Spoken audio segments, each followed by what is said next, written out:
오늘날 우리 조국하고 일본이라는 나라하고 갈등이 많습니다.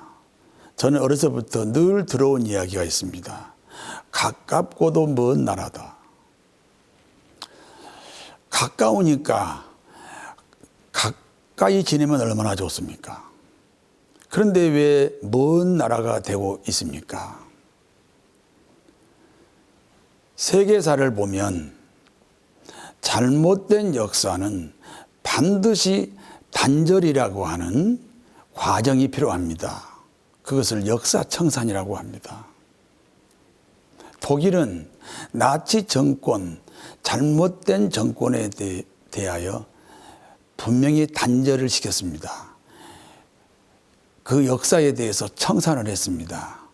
그것이 잘못을 시인하고 잘못을 인정하는 것입니다. 그리고 용서를 비는 것입니다. 그러므로 독일 땅에는 나치 정권 같은 정권은 다시는 세워지지 않습니다. 역사 청산이 분명하게 이루어졌기 때문입니다.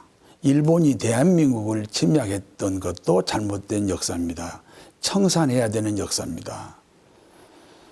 그 역사를 단절시키는 유일한 길은 시인하고 사과하는 것입니다. 가해자가 피해자에게 용서를 비는 것입니다. 그런데 일본은 절대로 시인하지도 않고 절대로 용서를 빌지도 않습니다.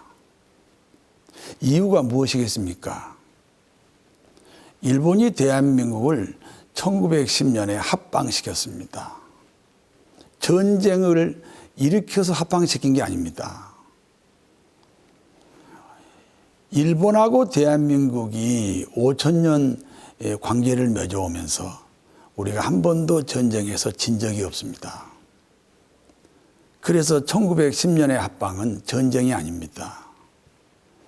대한민국의 국민성을 이용해서 대한민국을 삼켰습니다. 그러므로 지금도 대한민국을 얕잡아 보는 일본의 정치 세력, 그 세력이 있습니다. 전쟁하지도 않고 나라를 송두리째 빼앗아갔던 그 전력이라면 이 나라를 얼마나 얕잡아 보고 이 나라를 얼마나 깔보겠습니까? 그래서 1910년 한일 합방의 향수병에 저 사람들이 젖어 있습니다. 일본이 그런다는 것이 아니고 아베 정권이 그렇습니다. 자신들의 잘못을 인정하고 시인하고 용서를 빌면 다시는 대한민국을 침략할 기회를 잃어버립니다. 그래서 절대로 시인하지 않고 용서를 빌지 않습니다. 독도가 대한민국 땅이라는 것은 온 세계가 알고 있고 일본 사람들도 알고 있습니다. 그런데 굳이 독도를 자기들 땅이라고 주장하는 이유가 이 나라를 다시 빼앗고 싶은 향수 때문입니다. 우리가 아베 정권이 그 경제 보복을 한다. 경제 보복을 하는 것만 우리가 반대하고 나머지는 친하게 지낼 수 있습니다. 그러나 우리가 반일 정신으로 그 경제 보복을 이기려고 하는 이유는 경제 보복도 침략의 향수병으로 생각하기 때문입니다.